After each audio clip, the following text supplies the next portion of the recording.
By Article 277 ng Revised Penal Code, ito yung abandoning a minor. Okay?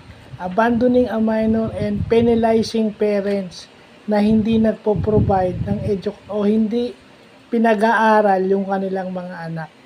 So, abandoning a minor, meron niyang 100,000 pesos penalty.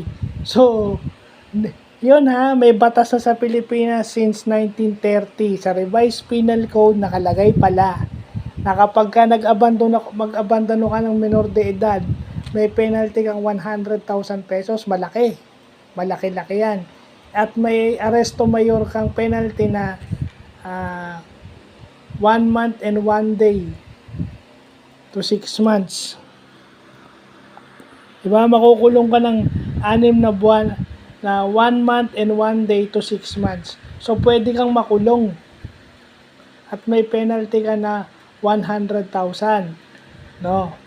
At saka pag nag-iwan ka ng bata, ayun, basta mo na lang iniwan yung bata, neglecting a child, meron kang multang 500 pesos at saka may kulong kang 1 day and 1 month at saka 1 day and 1 month at saka to 6 months. So, yung mga magulang, yung mga nanay, na basta nag-iiwan na lang ng anak nila dyan sa basurahan, sa jeep, sa simbahan, ayan. Pagmumultahin kayo ng 500 pesos ha, pag napatunayan kayo.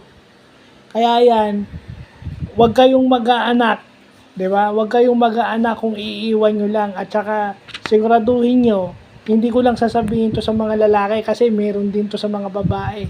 Napaka-unfair naman kung lagi natin ibibintang sa mga lalaki to. Meron din namang mga babaeng nagloloko.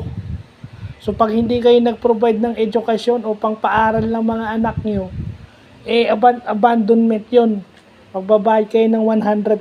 Well, ito yung batas na pinagtatawanan ng mga celebrities kasi sa mga celebrities, para lang babayaran ko na lang yung multa, 100,000.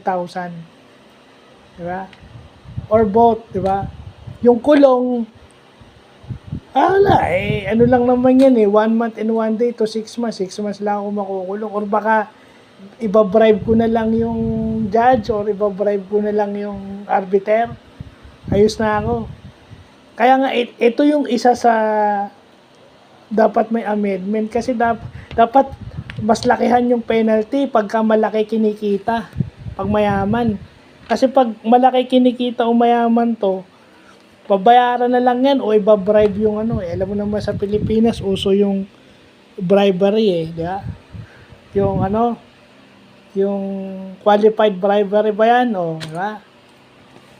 So maganda na pag-aaralan natin to. Marami ang tinatamaan ng batas na to, yung Article 277. At kaya pala ang barangay dito sa Molino to, pag may nakitang bata na halimbawa nawawala or talagang hinahanap nila yung magulang.